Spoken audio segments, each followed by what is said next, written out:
салом дӯстон, акнун расидем ба марҳилае ки пас аз ҳар бозӣ як дастаи дар ҷоми ҷаҳон аз идомаи рӯи мубориза бенасиб мегардад. дар марҳилаи яккашниҳоӣ ҳар рӯз ду бозӣ баргузор хоҳад шуд, яъне ин даври рақобатҳо 4 рӯз давом хоҳад кард. дар натиҷа мо 8 дастаи беҳтарини оламро муайян хоҳем кард. ду дастае ки баъд даври чорякниҳоӣ баромадан аллакай маълум шуданд, чун одат дар аввал рӯзномаи ҷоми ҷаҳон ва баъдан хабарҳои охирин пешниҳод мешавад. аз шумо мисли ҳар вақта лайк ва дар канал обуна шудан, аз мо бошад ҳар рӯз видеои нав баровардан. Акнун дар ягон ҷо поза ёнбошро гиред ки давомаш вақт намегузарад.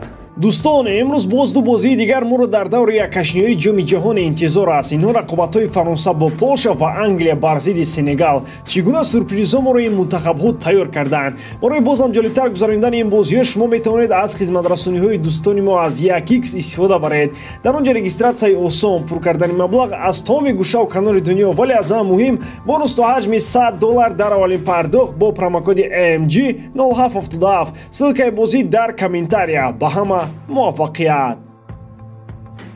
оғоз мекунем аз бозии дастаи Нидерландия ва ИМЕА. нидерландҳо барои на он қадар бозии хубашон дар даври гурӯҳӣ мавриди танқид қарор мегирифтанд. ягона бозие ки дар он дастаи Луи ван Гал бо боварии том ғолиб шуд, ин рақобат бо Қатар буд ки шояд заифтарин даста дар ин чемпионат ба ҳисоб мерафт. ба фарқ аз замон дидор ван Гал дар ҳайати асосӣ ягон тағйиротро ворид накард. голе ки Мемфис Депай ба самар расон шояд то ҳамин дам аз нуқтаи назари комбинатсия беҳтарин голи ҳамин ҷоми ҷаҳонам бошад. муҳим нест ки ван Гал бо кадом схема бозӣ мекунад. голи ба самар расониндани шогирдони ӯ голландӣ буд. ин гол Аякси соли 1995-ро ба хотир овард. ван Гал бо се дифогари марказӣ ва ду вингбек бозӣ мекунад. классикои ин схемаро дар ду голи навбатии нидерландиҳо дидем. Думфрис ба Блинд ба Думфрис пас дода ду голро ташкил карданд. Марсело Биелса гӯё қабл аз ҷоми ҷаҳон бо футболбозони голландӣ лексия гузаронда бошад. дар байни голи дуввум ва сеюми Нидерландия амрикоиҳо як гол заданд, вале имконияташон хеле кам буд. аз ҳамон мавқеи қавии дастаи ИМЕА ки хатти нимҳимоя буд, онро нидерландҳо пурра идора карданд. ҳамин тавр Нидерландия аввалин шуда баъд даври чорякниҳоӣ роҳ ёфт. амрикоиҳо бошанд ба хонаашон мераванд. дар бозии дуввуми даври яккашниҳоӣ тимҳои миллии Аргентина ва Австралия ба майдони рақобат ворид гаштанд. тавре интизор мерафт дастаи қораи Осиё ба пуррагӣ бозии дифоъкоронаро пеша кард. барои Месси ин бозии ҷашнӣ буд. ӯ ҳазорумин бозии худро дар карьераи касбиаш гузаронд. то ҳамин дам Лео дар даври плей-оффи ҷоми ҷаҳон гол надошт. акнун ин ноадолатӣ паси сар шуд. 10 дақиқа пеш аз голи ӯ дар майдон ҳолати аҷиб рух дод. байни Азиз Бехич бозингари Австралия ва Месси як низоъ бархост. он ҳатто даст ба гиребон ҳам шуданд. Месси собит кард ки беҳтараш қару ғазаби ӯро наоранд. Лео бо голи худ ҷавоб гардонд. баъзе ҳолатҳое мешаванд ки дар вуҷуди дарвозабонҳо Роналдино бедор мешавад. онҳо мехоҳанд финт кунанд. дар 98% ҳолатҳо ин ба шармандагиашон меорад. Раян ҳам ба ин феҳрист ҳамроҳ шуд. голи Хулиан Алварес пурра гуноҳи дарвозабон аст. голи якгунаи Гудвин ба Австралия танҳо умед бахшид. дар ҳайати Аргентина бояд ҳамеша як Игуаин бошад ва дар бозӣ бо Австралия ин Лаутаро Мартинес буд. агар ӯ як зарбаи рост мезад, аргентиниҳо ба чунин фишори баланд дар охири бозӣ дучор намешуданд. ҳамин тавр ҷуфти якум дар марҳилаи чорякниҳоӣ маълум шуд. Нидерландия ва Аргентина ин классикои ҷоми ҷаҳон мебошад. Марко Асенсио ба Англия меравад. бозингари испанӣ дар маркази таваҷҷӯҳи лондониҳо ва алахсус дастаи Арсенал қарор дорад. ин футболбоз бо бозиаш худро дар дили Артета ҷо кардааст. тибқи хабарҳо мутахассиси испанӣ шахсан аз рӯбарият хоҳиш намудааст ки Асенсио ба ҳайат ҷалб шавад. ин ягона хоҳиши Микел нест. ӯ мехоҳад ин трансфер дар наздиктарин фурсат амалӣ шавад. аз ин лиҳоз тӯбчиёни Лондон дар равзанаи хариду фурӯши зимистонан ба шикори бозингари испанӣ мебароянд.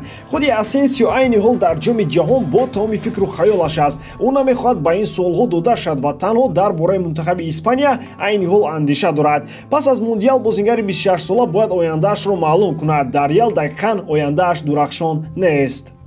мадридиҳо бо тамоми роҳҳо нишон доданд ки бо Асенсио нияти тамдид кардани шартномаро надоранд. қарордодаш бошад таҳмол то охири мавсим амал мекунад. тобистони гузашта Реал барои ин футболбоз 50 миллион евро талаб кард, аммо ягон даста омода набуд то чунин миқдор маблағро барои бозингаре ки тобистон шартномааш ба анҷом мерасад пардохт кунад. зимистони ҷорӣ нархи Асенсио бояд арзонтар шавад. мадридиҳо хуб медонанд ки тобистони соли 2023 ин футболбоз агенти озод хоҳад шуд. Кристиан Пулишич аз мавқеи худ дар Челси ба дод омада метавонад ба Германия баргардад. Собиқ дастаи Пулишич ба Русия Дормунд омадааст ки барои амлагари амрикоӣ мавқеъ дар ҳайати худ пайдо намояд.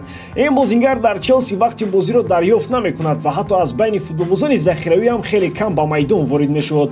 ва аммо ҷоми ҷаҳон нишон дод ки Пулишич дар формаи хуби варзишӣ қарор дорад. Бозингари 24-сола лидери мунтахаби ИМЕА дар ҷоми ҷаҳон буд. голи ӯ ба дарвозаи Эрон боиси баромадани ИМЕА аз гурӯҳ шуд. дар рақобат бо Нидерландия ҳам бозии Пулишич баҳои баланд гирифт. мушкилӣ метавонад ба киссаи Пулишич шавад. ӯ аз баргаштанаш ба Боруссия Дормунд аз ҷиҳати молиявӣ зарар хоҳад дид. бозингари номбурда айни ҳол дар Челси дар як сол 10 миллион евро кор мекунад. Боруссия Дормунд чунин музди меҳнатро ба Пулишич таъмин карда наметавонад. ва аммо футболбози 24-сола омодааст ки бо маоши камтар дар ҳайати дормундиё бозӣ кунад. барои ӯ айни ҳол аз ҳама муҳим дарёфт кардани вақти бештари бозӣ мебошад. нимҳиматгари эквадории дастаи Брайтон Мойзес Кайседо аллакай аз сатҳи Брайтон гузаштааст. чунин баҳо соҳибназарони соҳа ба нимҳиматгари 21-сола медиҳанд. топҳои Англия ба ин футболбоз таваҷҷӯҳи беандоза доранд. алахсус гуфта мешавад ки дастаи Ливерпул бисёр хоҳиши бузурги харидани ин футболбозро дорад. муҳим нест ки дар масъалаи харид кардани Ҷуд Беллингем ва Мерсайдиё комёб мешаванд ё ки не. ҷалб кардани Кайседо нақшаи алоҳида аст ва он ба Беллингем ягон дахолат надорад. Ливерпул ҳарду ин бозингарро ба сафи худ хондани гузашта аз ин амрабад ҳам бояд ба онҳо ҳамроҳ шавад. ӯ айни ҳол дар Фиорентина бозӣ карда истодааст.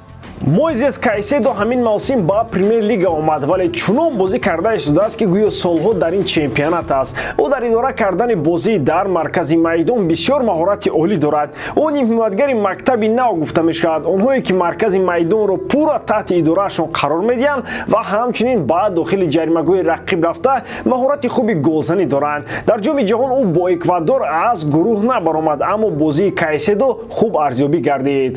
ба ҳамин тамом бовар дорам ки эҷодкории ман ба шумо писанд меояд. лайк, комментария ва дар канал обунашдаро аз ёд набароред. бо шумо мисли ҳар вақта Муҳаммад Гаиров. хай бародарон, дар паноҳи Аллоҳ.